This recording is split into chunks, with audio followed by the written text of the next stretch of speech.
In the 1st of July 2018, a police officer in India had been called to a residence and opened up the door to a family that everyone in the area really liked. And when they opened up that house to this residence, they were completely shocked by what they saw inside of the house. This is Detroit AllyCat. Welcome back to my channel. I'm so happy that you're here. It is True Crime Tuesday, going to be on Wednesday. We all know how that rolls with me, but here we are, and I'm so happy to have you back. Okay, so without further ado, let's get spooky. I am back, guys. I'm going to give you a quick update before we head into the case. I have been having a lot of trouble with my health. Every day it's a struggle to get in front of the camera, so I'm just gonna push through and be here, but I might not be as consistent as I used to be just because it's rough. It's rough, but I love being in front of the camera, and I'm just gonna do it. So hopefully you're here for the long haul. Anyway, let's talk about a really interesting case that I just recently found out about. It's a case that I just was so intrigued. And before we head into this case, I just want to talk about the fact that we are going to mention suicide. And for some people that is triggering, it's upsetting. They don't like to talk about it. They don't like to hear about it. If that is the case for you, where you feel very uncomfortable with these types of subjects, perhaps this isn't the greatest video for you.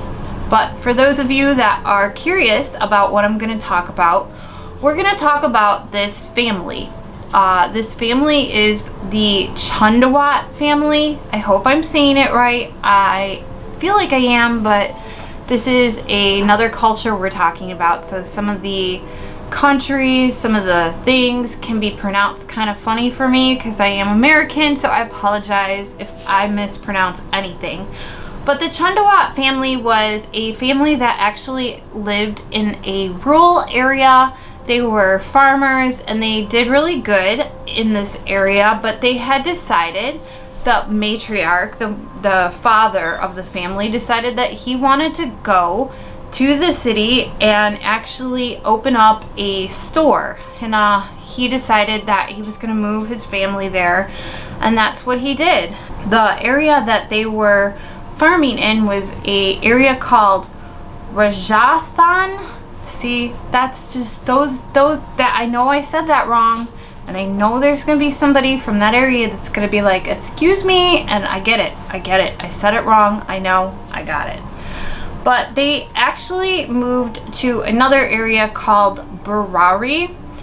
I know I'm saying that wrong too, but you know, deal with it. It's a city in India. And they moved to this residence where they had like a 2-story residence, and the family lived all together. There were 12 of them in total, and they really loved their father figure, which was the matriarch of the family.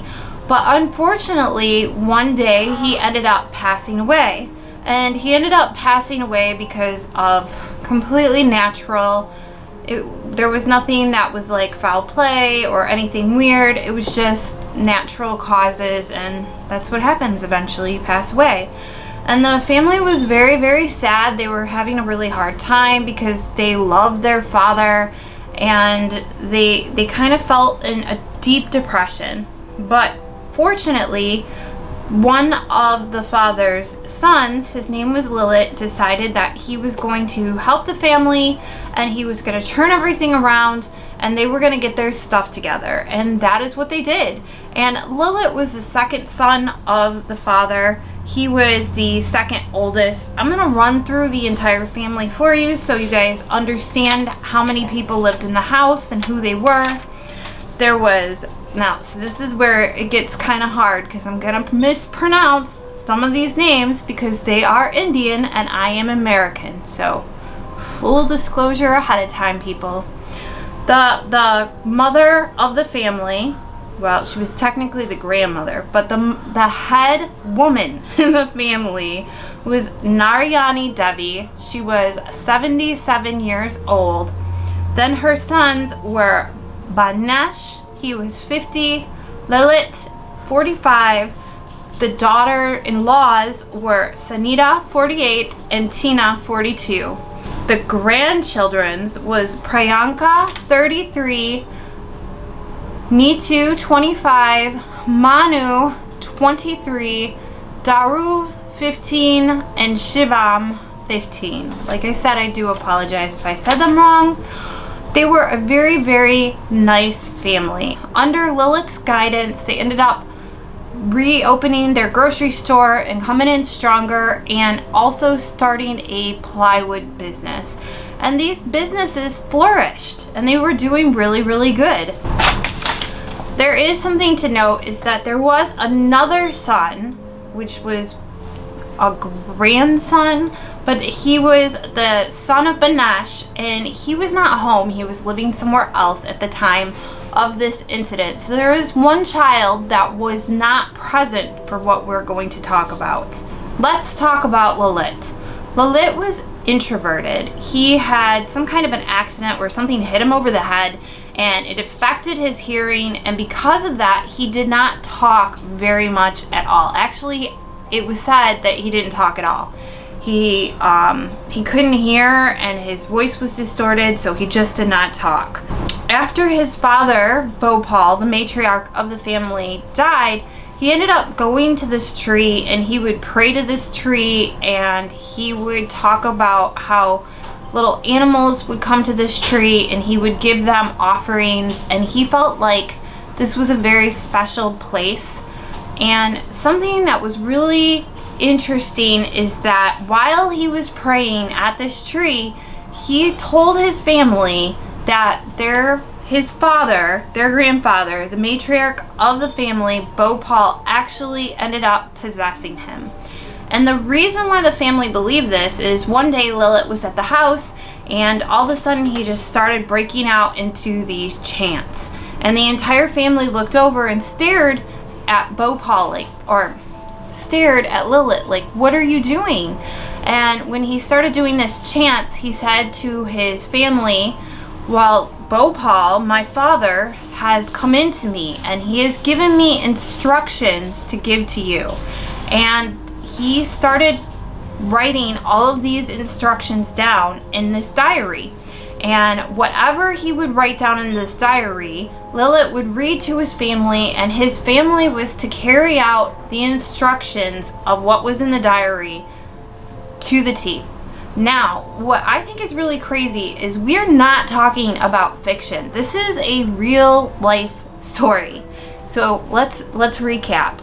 Lilith is the son of Bhopal, and he has now said that Bhopal has possessed him and is telling his entire family who live together, which is not uncommon in India, but it is kind of uncommon in America, to all listen to him because Bhopal is telling everybody what to do from the grave.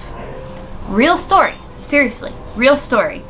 But yeah, so he instructed everybody that they needed to have diaries, they needed to write everything down, and that's what they did. They all had a diary, and they all listened to Lilith, and they all took what Lilith said very, very seriously.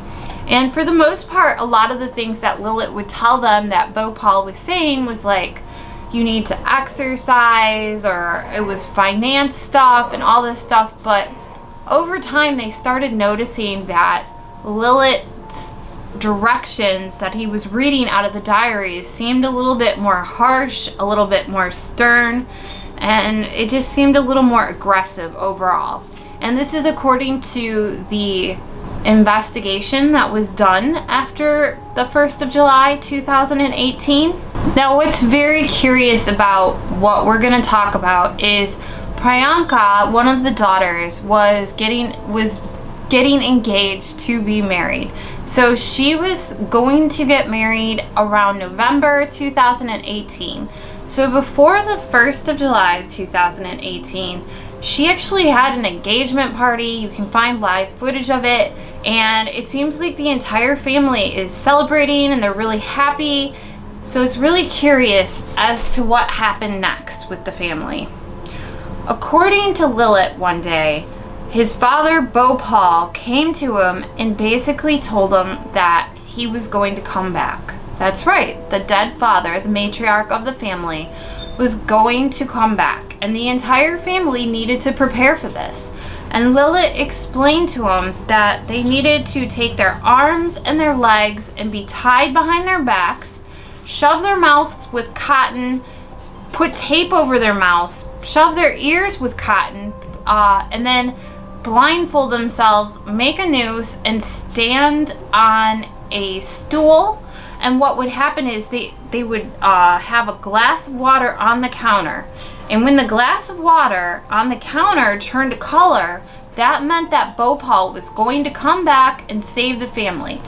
But right before the water turned color, they were to be kicked off of the stools and kind of like they were hanging, but what they really wanted was Bhopal to come in and save all of them. So what the family was convinced to do by Lilith was a resurrection ceremony, basically. But what happened was completely different. Now, when the authorities would take all of the other diaries of the other family members, they said that they saw nothing indicating that the entire family was going to commit suicide. It actually seemed like they were very excited about the future, they were happy about the future, and there was nothing in there indicating that they wanted to end their lives. So on the 1st of July, when one of their friends, Lilith's friend, was taking his morning walk and noticed that Lilith did not come to his morning walk, he then went to their store to see if their store was open. Now, the Chundawat family was very dependable. You could always expect that they opened up their store at a certain time every day, and that they would always be there. And when Lilith's friend noticed that he didn't come to his walk and didn't open up the store, something was very, very wrong.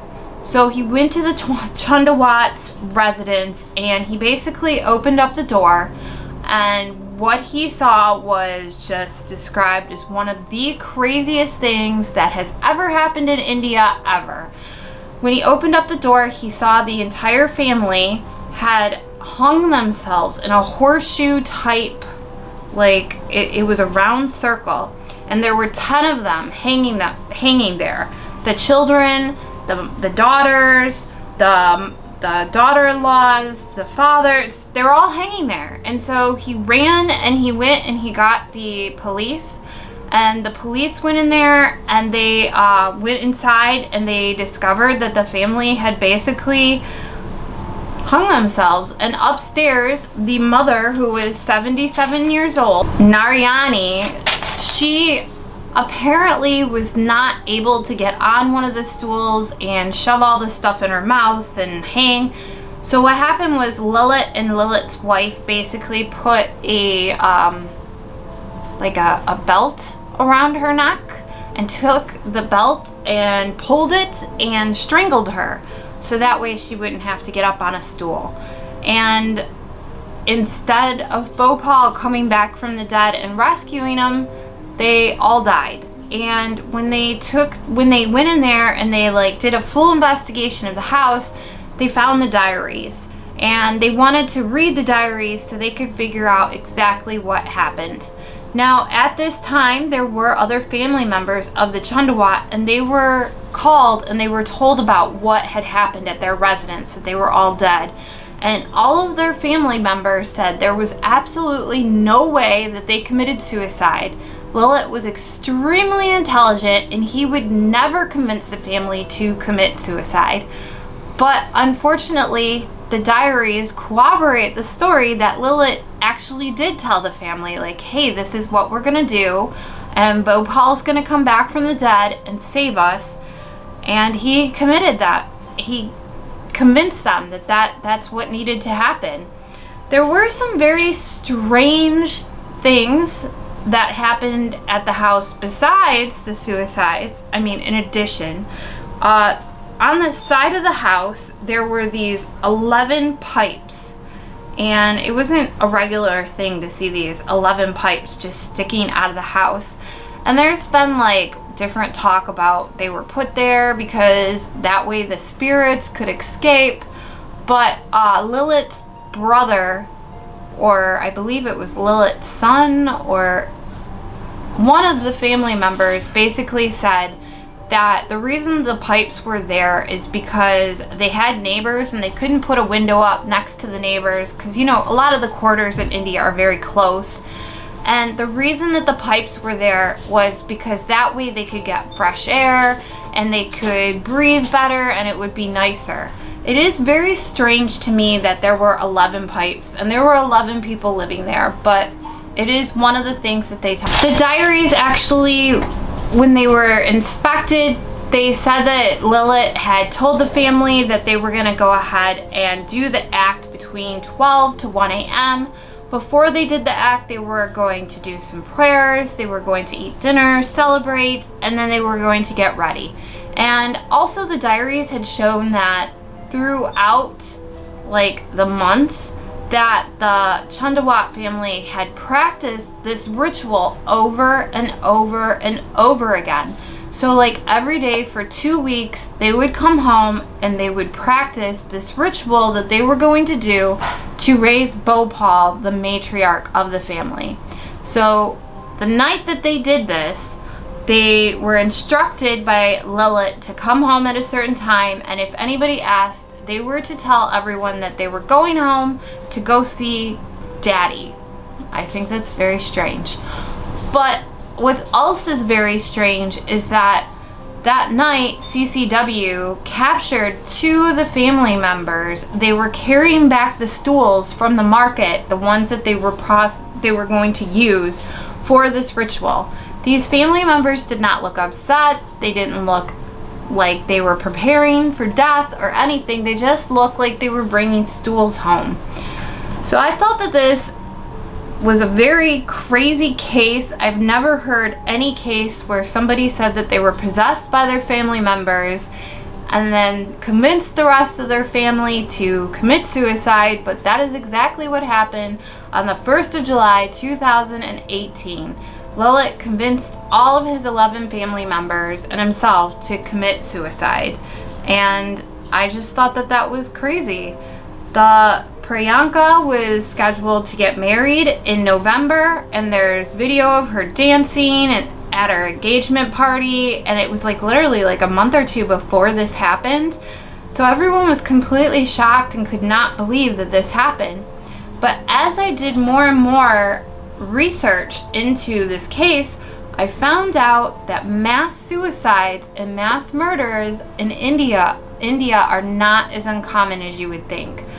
A lot of the farming communities in India have been having trouble with poverty and not making it, and so it's pretty common, I wouldn't say common, but it's been heard of where a farmer will feel like he has so much responsibility to take care of his family that he decides that it's just not worth it anymore and he's going to take himself out, and because his family is unable to take care of themselves without him, that he takes his family out too. And I actually read up about 10 different cases that happen like that in India, and I just thought that was crazy.